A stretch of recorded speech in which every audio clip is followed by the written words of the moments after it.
Hello, everybody, and welcome to another Adventures in Truth livecast. My name is Jim Case. Welcome to the show. We have a great show for you today. I am really excited to have back to the show Paul Diamond, shaman ayahuascero from Peru. He's coming to us live from Peru. If you'd like to interact with the show, head over to Adventures in Truth livecast Facebook page, and you can actually ask questions or leave comments through the live feed. But you can also catch us on any of our other Facebook pages, and also through E360 TV. You can check us through the app or Apple TV, Roku, or Amazon Fire. So check us out on those locations. But come over to Adventures in Truth Facebook page if you'd like to interact with the show. So today we're going to talk about ayahuasca and building the relationship with ayahuasca. And the genesis of this show and really what stimulated is I'm a part of a couple of groups. To be transparent, I have experienced ayahuasca 3 times. Actually, Paul was the shaman for me, took me through a very powerful series of ceremonies that actually stimulated a Kundalini awakening in the process.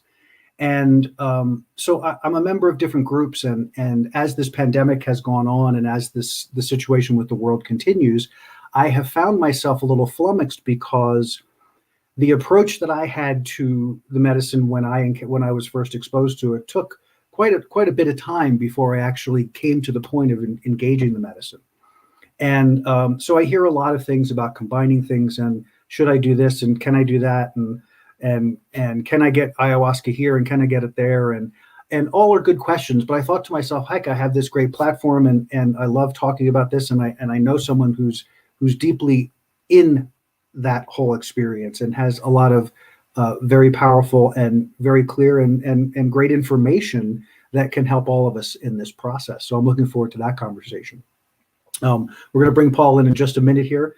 Before we get started, of course, as you can see from my backdrop, I'm still celebrating the release of my book, and we'll continue to celebrate it because it's an amazing piece of work and something that I'm very proud of, and something that I think truly will change your life. And I say that because anything that can assist you to change your relationship with fear will radically change your life. And I wanted to take a moment here and just do a quick excerpt from the book to kind of give you a feel of what we're focused on. So this chapter, Getting to Know Your Emotional Guidance System, really is about understanding fear as an emotion, but beyond that, how we engage with it and how we utilize it. So how often have you been confronted by some task or opportunity that when you think about it, causes your energy to drop or spin, as I like to call it, meaning you begin a downward spiral of emotional and mental chatter. The more you push into it, the worse it feels. So many of us have received the message from various self-help books to just push through our resistance and make it happen. And so it's no surprise you automatically assume that your inability or unwillingness to complete whatever it is you think you need to complete is because you are either being lazy, afraid, incompetent, or whatever language you typically choose. But regardless of the words, the result is the same. Your energy doesn't feel good, but you persist anyway. What I know with certainty is that when you do this, your results will not be what you anticipated or wanted. Even if you are successful by pushing through, you will find that you are battered by interference after interference, delays, missed communications, misunderstandings, and the list goes on. You may succeed in completing the task, but the likelihood is that you will not be happy with the results, and perhaps worse, will find yourself extremely frustrated by the process. In this situation, what you will recount is not the accomplishment, but instead a rehashing of the drama and frustration you experienced attempting to complete the task. When you are negatively focused this way, you will only feel a mild sense of accomplishment, if any, because of how awful the process was.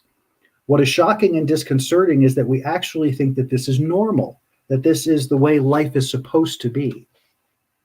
But when you understand that your emotions, all of them, are your guidance system, you not only start to pay attention to how you feel, but you realize that your emotions are an incredibly powerful tool.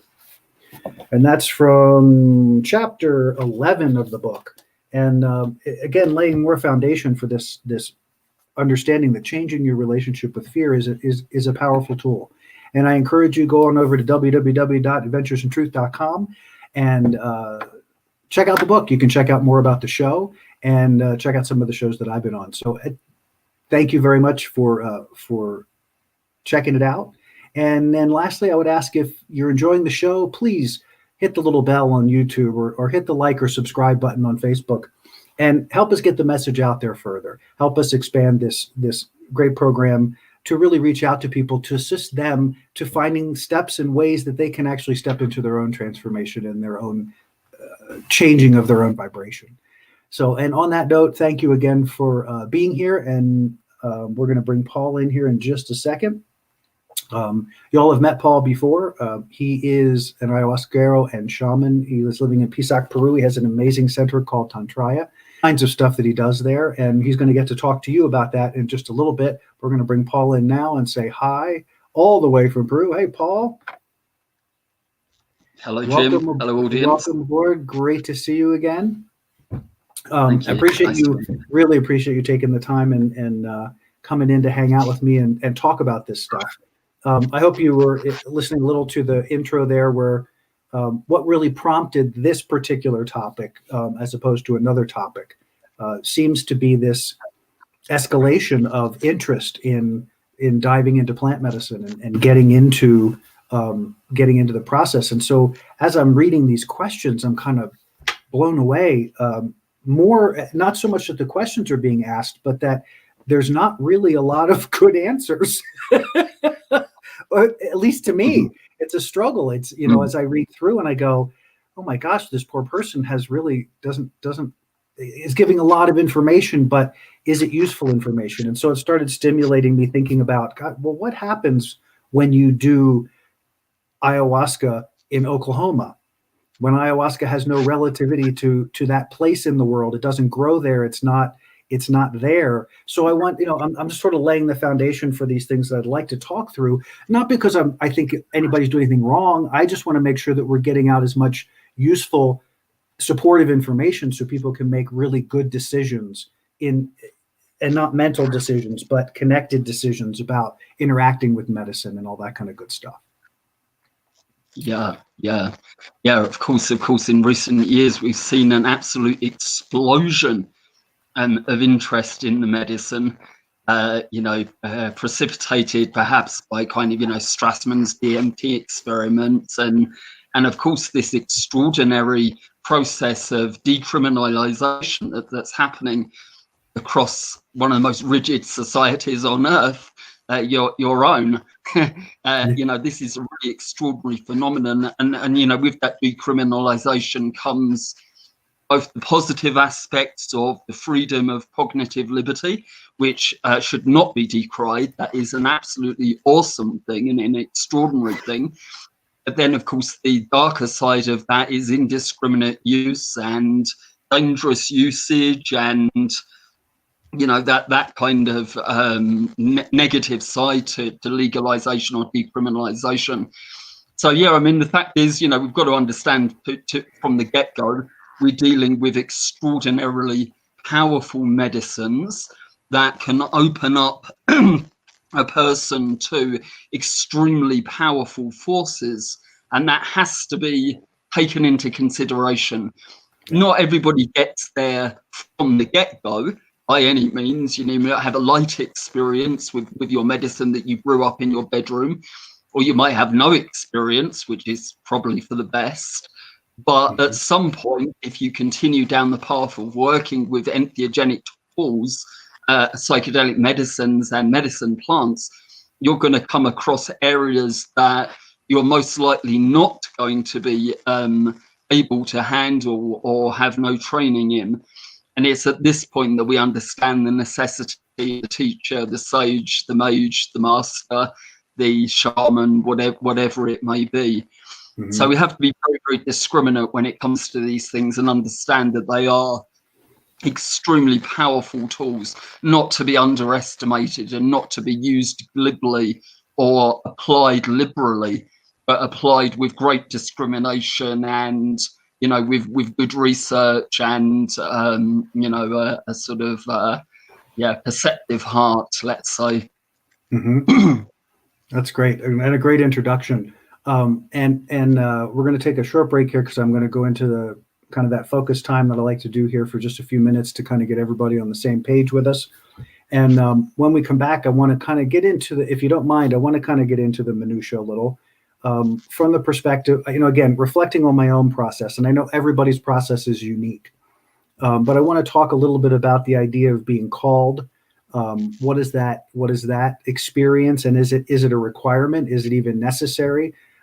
Because I think a lot of people are saying, oh, this sounds like the new great thing, as opposed to feeling that pull to that.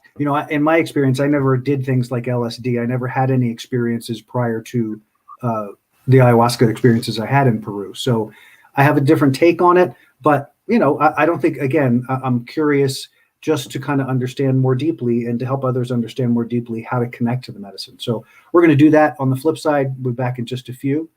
Paul, I'll put you on the spot and you can say no. If you'd like to carry our meditation today, I would love for you to. And if not, I will carry on because I know I'm putting you on the spot. So, gosh, I'm good at that. I don't mind. Yeah, sure. How long for? For about 5 minutes. About 5 minutes. Okay. Yeah. All right then. Okay. So if you'd like to take a comfortable position, everybody, making sure you're sitting with letting the eyes gently close. Just beginning to tune into the breath, becoming aware of the inhalation and the exhalation. Just become aware of the porous nature of your being, that you're drawing in energy, air, oxygen, particles, bits of stardust, in with the in-breath, breathing in fact, the entire universe with every breath. And then as we exhale, releasing all of the unwanted, stagnant, sticky, hard, uncomfortable energies, just giving them back to the universe to be recycled. The universe has this quality of recycling. We see it in every moment.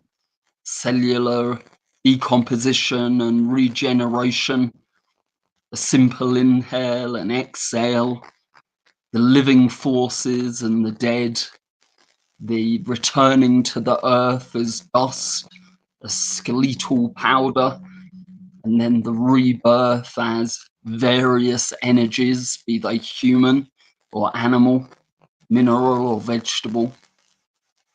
This constant process of cycling and recycling that the universe goes through in every moment, just recognizing ourselves as part of that cycle of infinity, breathing in light, breathing out the dark, and breathing in the dark and breathing out the light, recognizing ultimately there is no difference between any aspect of interior or exterior being, that they are in fact one and the same, objective and subjective, internal and external, merely labels, false dichotomies placed upon the vast veneer of truth, of reality as a whole. Just letting ourselves rest in that unity, that sense of interdependence with all things, to recognize there's no separation between ourself and other, that there is in fact no other to be found but the shining great self only, everywhere, always, in all states and conditions and dimensions of being, there is found only that one self with capital S.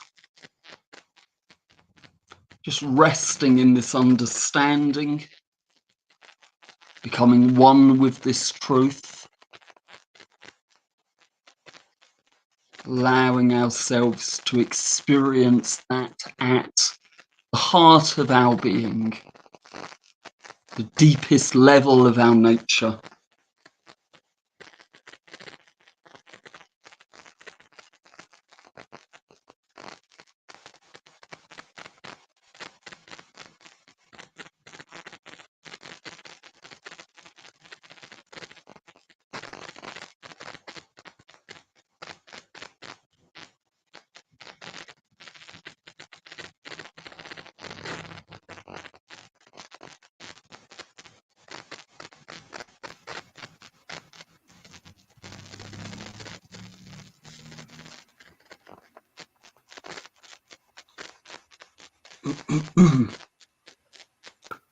Thank you for that.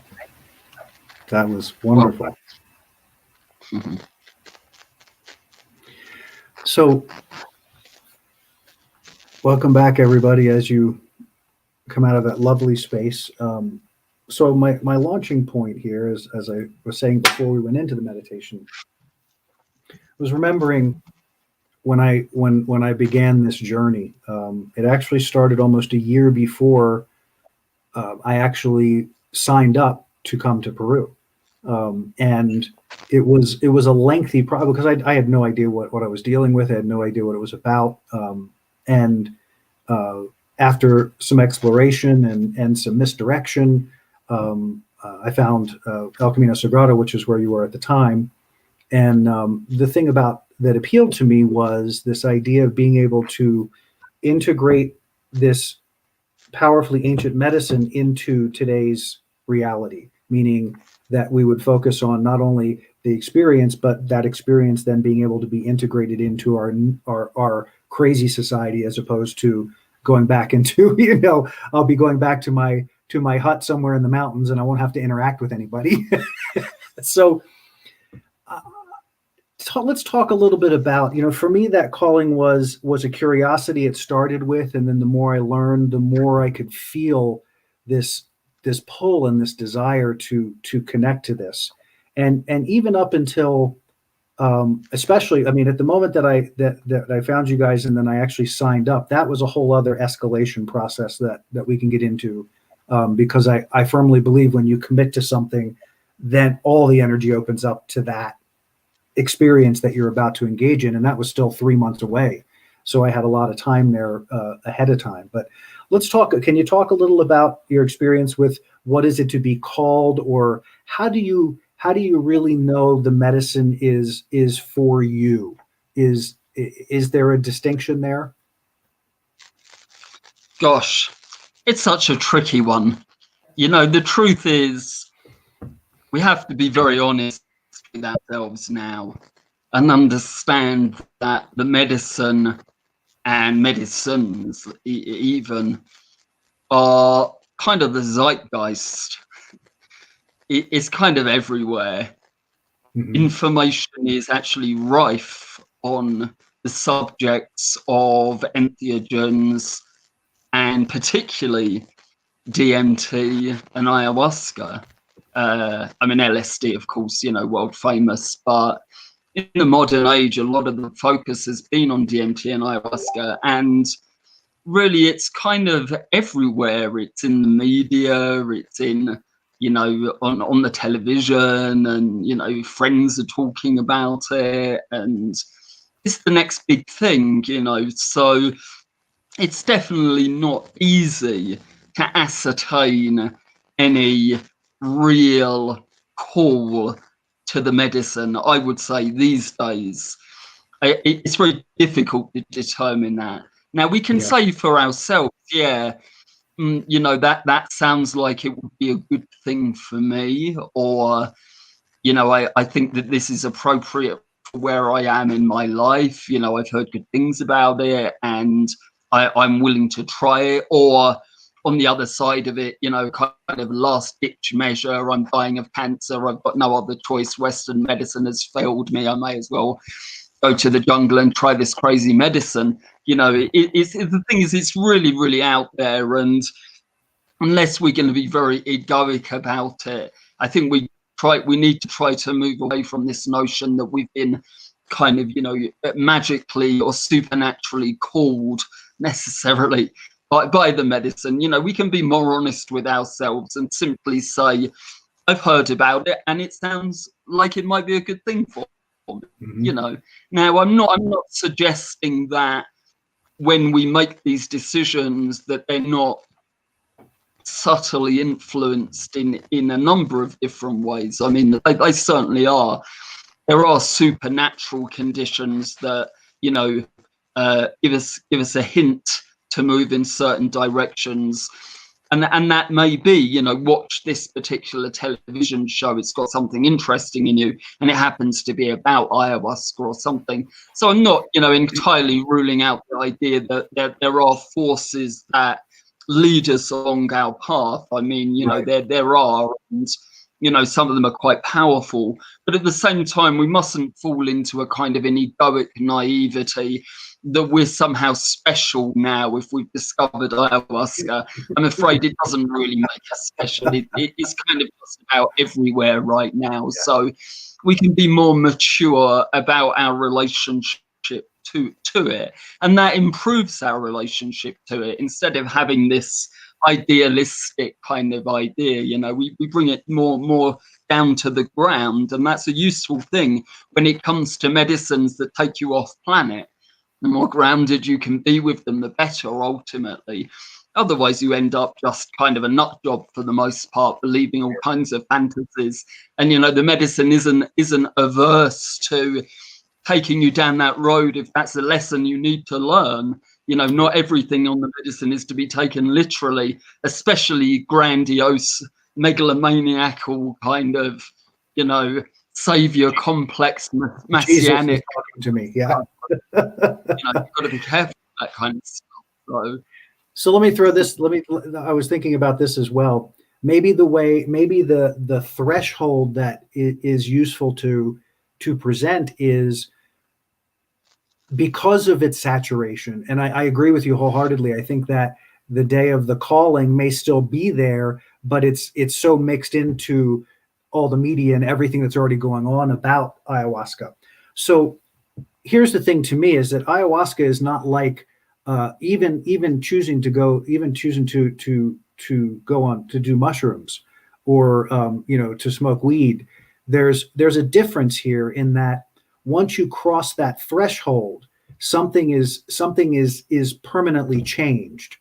So it's a question of, are you prepared to go through that doorway? Because when you're done, you got to go back to the world you came from.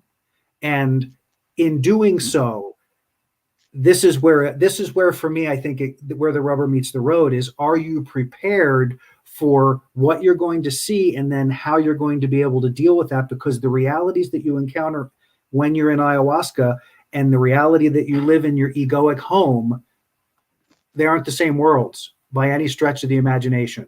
What are your thoughts about that? Yeah. Yeah, you know, they're not the same, but they are ultimately, and I think we really need to understand that is the truth on an ultimate level. You know, they say in the Indian tradition that samsara and nirvana are one in the highest levels of understanding. So actually, there isn't actually a difference, because it's all the nature of consciousness only, whether it be within the medicine, whether it be within the marketplace or your home. Actually, all you're really witnessing is consciousness itself in all of its conditions. So it's true to say that some of them may appear to be more exotic than others, but that's simply because we've become more used to, you know, certain states and conditions of consciousness than other, and have given credence to certain states and conditions of consciousness over others. But these new or perhaps ancient neurological pathways along which the sort of DMT type structures are running, as opposed to the more modern serotonin kind of pathways, I mean, they indicate something other, that it's still of the nature of consciousness, because there is still a witnessing personage of that. You still feel like you just feel like you going mad or seeing visions or being bored on a Monday at work.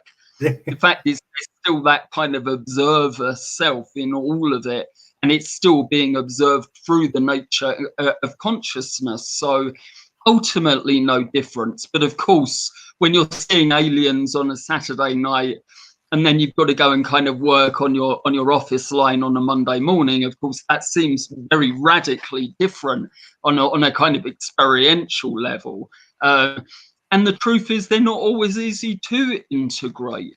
Ayahuasca particularly, it's a very multidimensional and extraterrestrial medicine.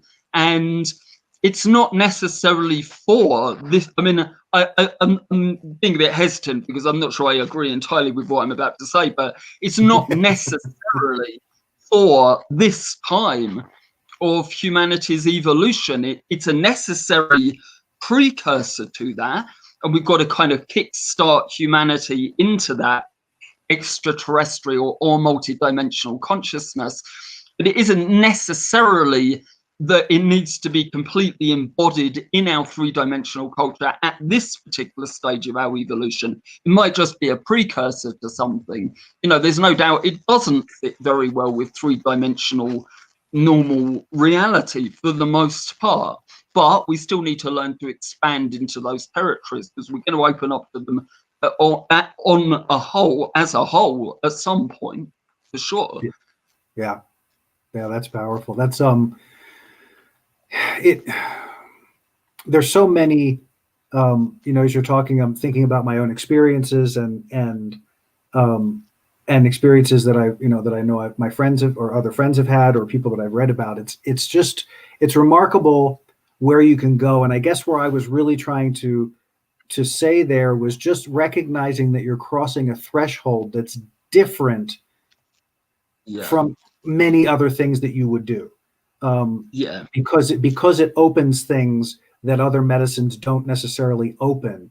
And because that's now triggered or opened or expanded, you get to deal with it whether you want to or not. You get to interact with it whether you want to or not once you cross that threshold. So that's not a fear thing. I didn't find any of the experiences to be fearful. I found them. I also didn't spend my time in bliss the whole time. So it was a very multi-level, all kind of everywhere type of experience. And I can say honestly, 3 years later, I'm still integrating experiences. Stuff still returns to me in consciousness as I'm in my meditation, as I'm experiencing my life. I just had the experience last Sunday of re-encountering some of the energies that you and I encountered when that whole Kundalini thing woke up. I had my visitor return and brought a few friends this time. But now there's a comfort level with that, with understanding I'm integrating parts of myself. And because I understand that, I embrace the experience, and it doesn't freak me out. It doesn't, I'm not like, oh my gosh, what happened? It's, oh, this is how I'm integrating. This is how it's happening. It's coming. I found another part of me because I'm doing the work. I'm doing what I need to do to continue to expand my energy. So it's just understanding that, to me, you crossed a threshold, just be prepared.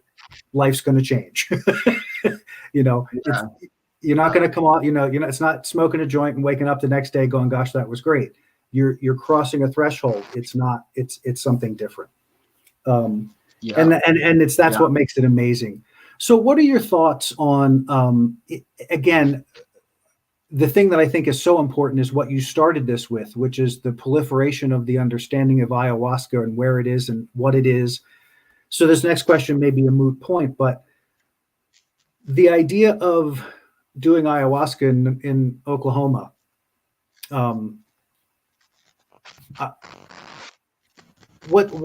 is there anything to be aware of in the experience of what you're going to experience potentially in that environment versus the environment where the plant is born, where the plant it comes from the earth?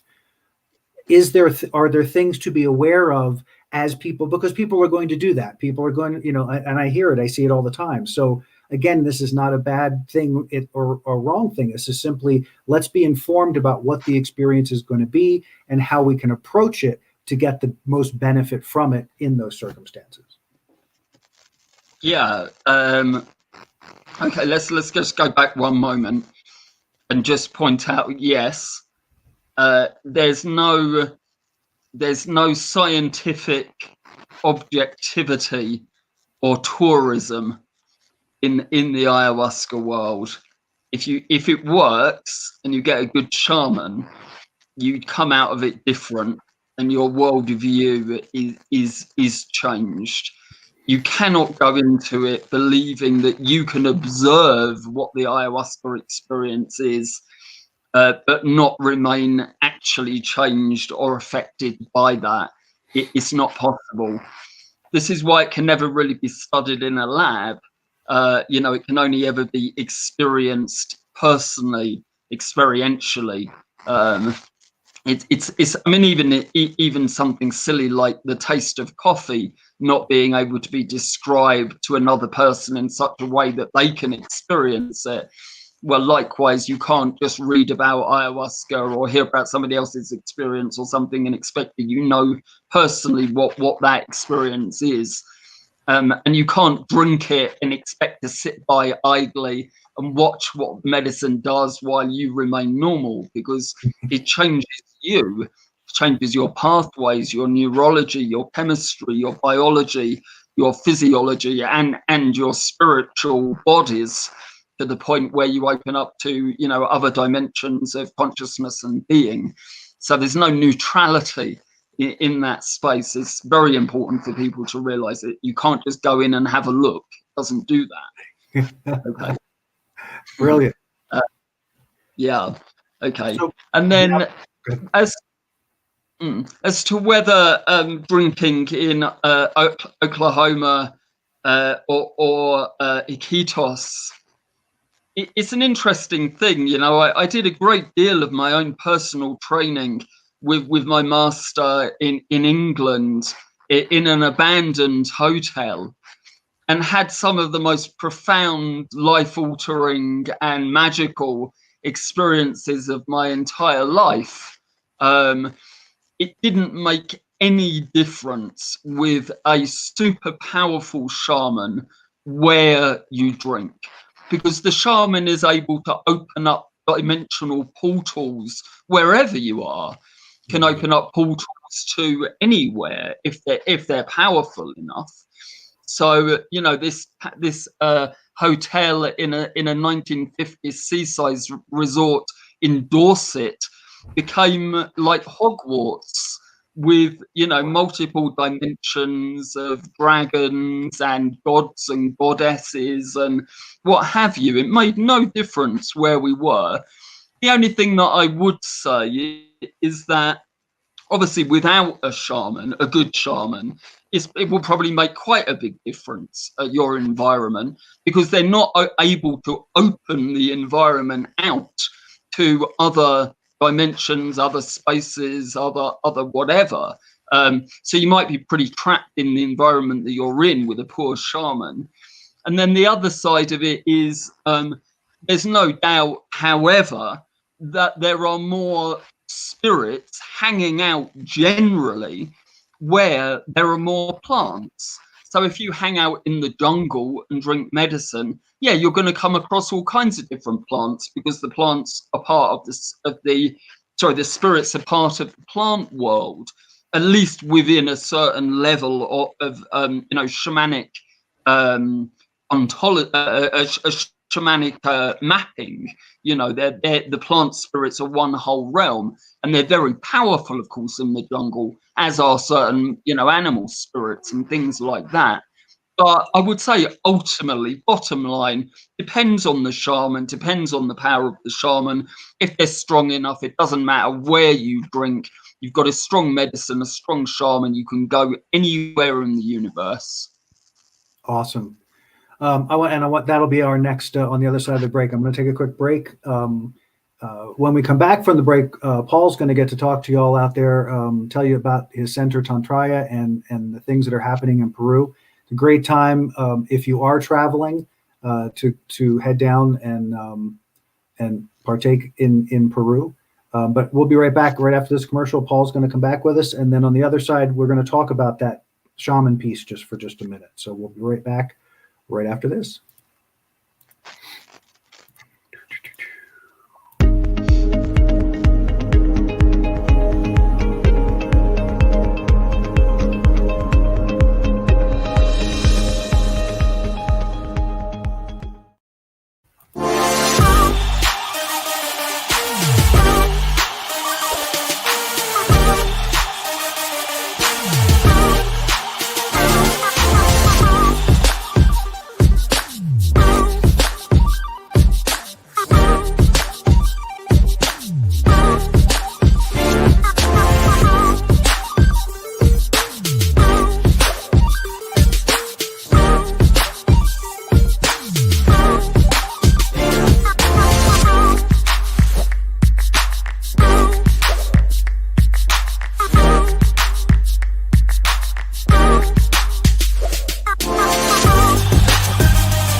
Hey, everybody, welcome back to the show. Real quick, again, if you're liking what you're hearing and what's going on, please subscribe, like, share, and comment to us. We appreciate it.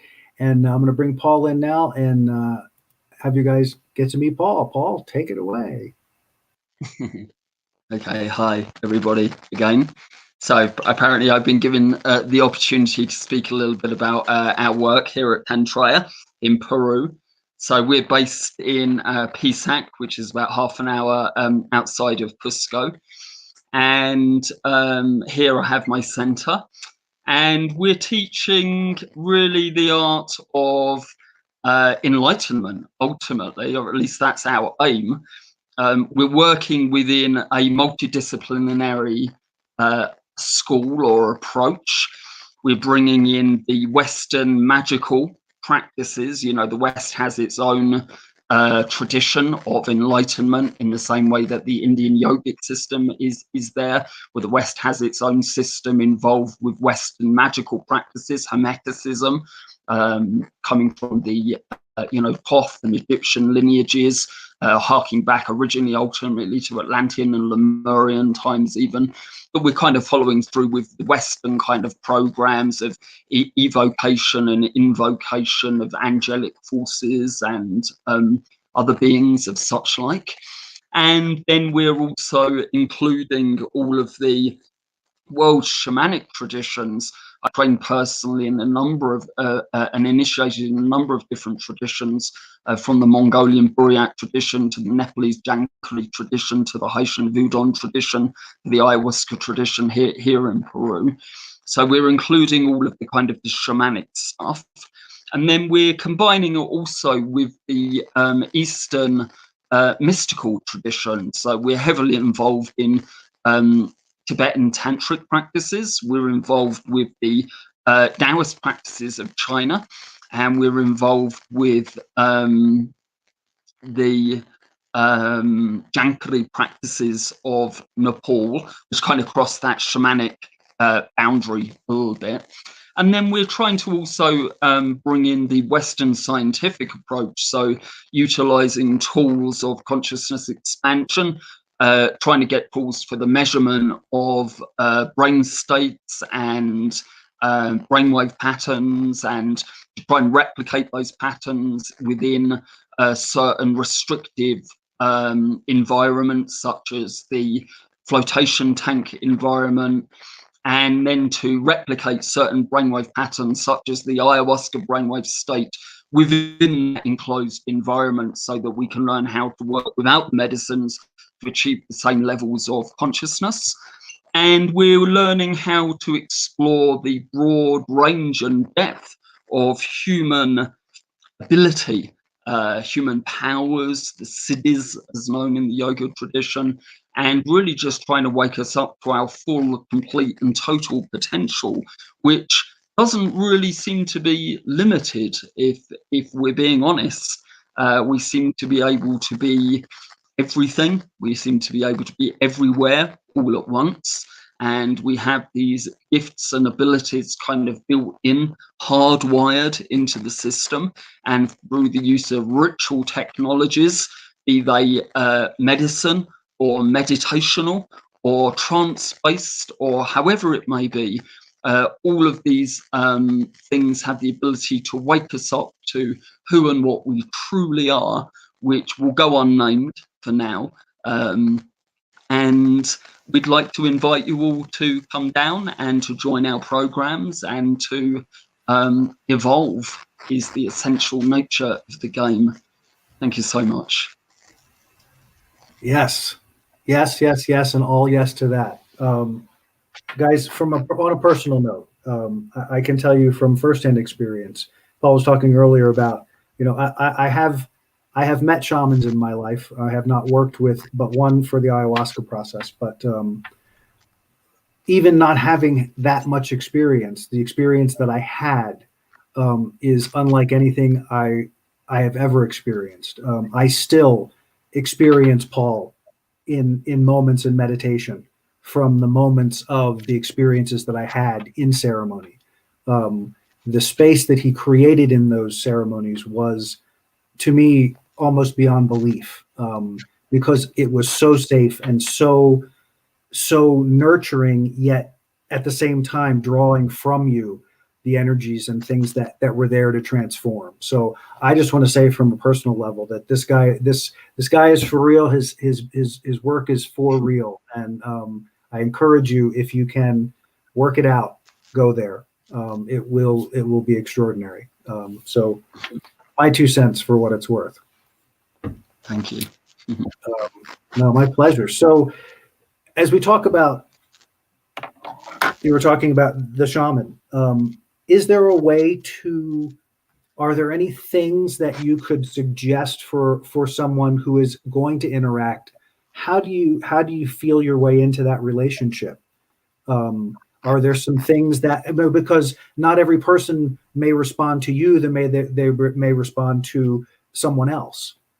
So are there things that people can kind of feel their way into in considering the relationship they were about to enter with their shaman? Yeah, Roman, I think, well, you've used the right word, really. To some degree, you've got to feel into it. We are all to a certain degree intuitive, and if we extend that enough, then we can get enough of a feeling about a teacher or a school to at least get some idea.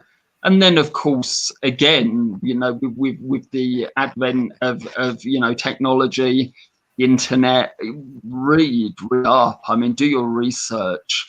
Find out what other people are saying about different shamans, about the different schools.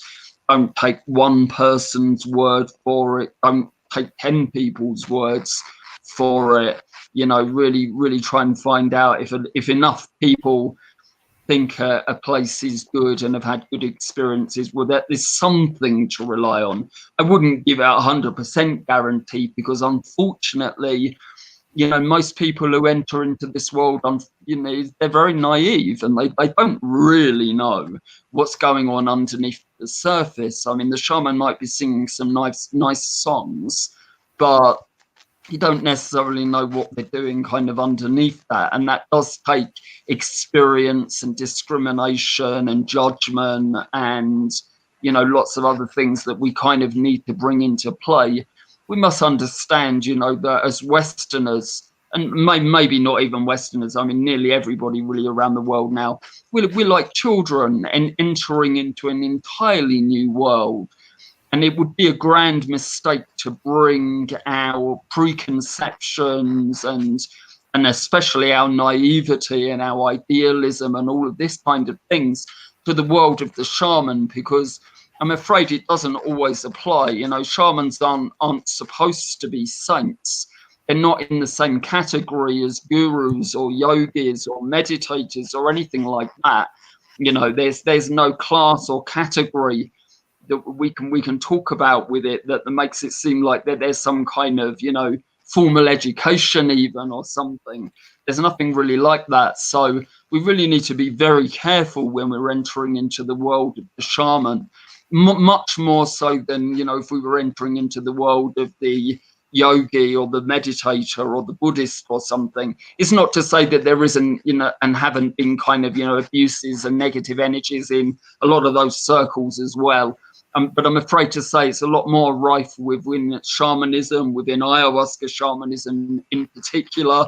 You know, there's at least there was before the pandemic, big money in it. There's a power trip in it for people.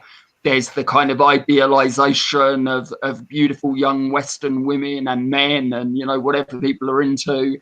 And, you know, there's seduction there on the side of the shaman as well as on the side of the person coming along. So it's not always a very safe arena to enter into. And we need to be really mature and sensible when entering into it. You know, just have a sense of, you know, be careful, do your homework, sense it out, you know, all of that kind of thing. And, you know, where have they been trained? Who have they been trained with? And what do their teachers think about what they're doing? And, you know, all kinds of things that we can bring into play that gives us at least a little bit more of a clue as to what we're kind of getting ourselves involved with. Got to remember, it's not just about the medicine. The shaman is very important in this particular arena. Yeah. I was thinking as you were talking about I was thinking about the individualness of the experience. Like from when I the first person that I had never met who had done ayahuasca was sharing his notebooks with me, because he wrote furiously afterwards to try to capture everything that happened during his ceremonies, and his was dominated with aliens. Dominated with otherworld alien life form, all of that. And I remember thinking to myself, I don't go there. Like, I just don't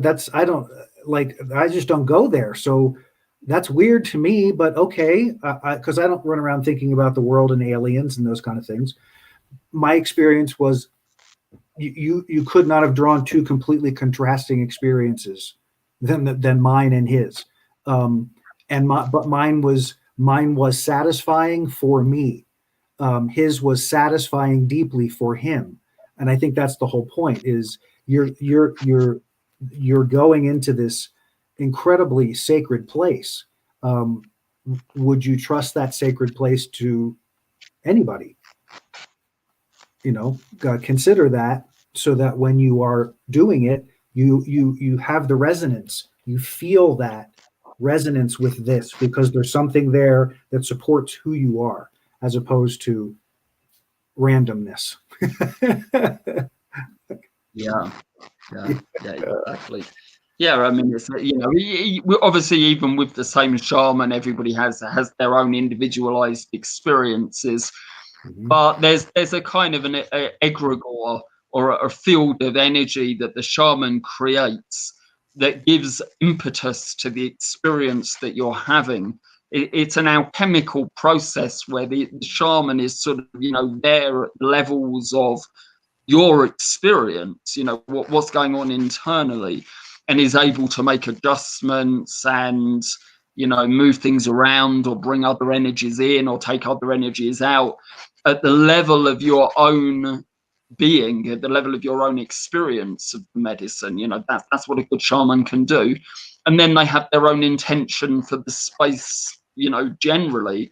And that's at whatever level of consciousness the shaman is at, basically. That's what you're going to get to. If the shaman's there at very, very high levels of consciousness, you're able to get to very, very high levels. And if the shaman isn't, you're not. That's powerful. Very powerful perspective and understanding what you're, what it is you're stepping into, this threshold that you're crossing into. So as we're kind of winding down about it a little bit, I'd like to see if you have any thoughts of entering into a relationship with journeying, meaning what can people, how could someone who has no relationship to medicine, has heard about it, is interested, are there some real clear steps or ideas that we can share here that kind of get you into what it is to go to do the journey to engage with plant medicine? I mean, of course, it depends what people's reasons are for wanting to engage with the medicine. It's not enough, I feel, just because it's there or just because it sounds interesting, or maybe even not enough just because we've heard that we can heal or learn from it. Maybe it needs to be something kind of deeper than this, perhaps. I mean, healing, of course, is probably the best of those categories, I would say, healing and learning anyway. But it would depend on the person's desire. What are they trying to get to? Some people drink once and that's enough. Some people will drink 10,000 times and it will never be enough. And it kind of depends what people are looking for in that relationship, in the same as any relationship. We don't just jump into, well, some people jump into bed, at a split second, but for the most part, we give it some consideration. We think about it somewhat, and we build relationship, over time. With anything, you can't just build a relationship and then expect that to be kind of, inbuilt the second you start. It takes time and energy and commitment and all the things that any normal relationship does. The ayah, generally speaking, will give you pretty interesting experiences pretty much on the get-go. Some people don't necessarily experience anything straight away, but that's usually to do with calcification of the pineal gland and things like this. But most people have visions straight away, and they'll be very extreme.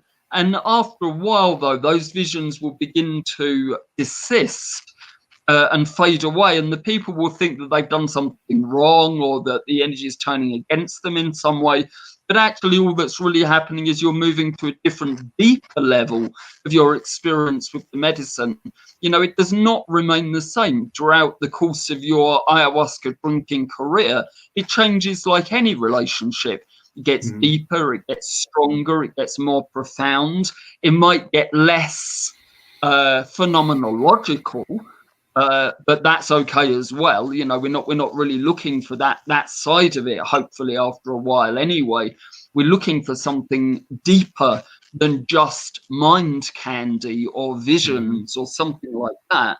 So, we start gently, we start by reading, we start by researching, we start by listening, we start by watching documentaries and things of this nature. And then, perhaps if we've got a friend who's done it, we begin to talk more seriously and deeply with them about their experience, without judgment, without trying to put it into some kind of category that's already known to you, because this is a category that is not known to you. And then, bit by bit, perhaps we make contact with a group or with a teacher or with a book. And bit by bit, we begin to decide, that's what we want to do. We want to drink. So, we want to decide then, do we want to drink once or do we want to go and do a retreat, which is usually better in my view because it's more immersive, gives you more of a chance to integrate while you're there and talk to the shaman and perhaps learn other practices that can help you with it, etc. And then, after your first retreat or your first medicine, at least you've got some understanding of what this is. But don't think that's all that there is, because there's so much more.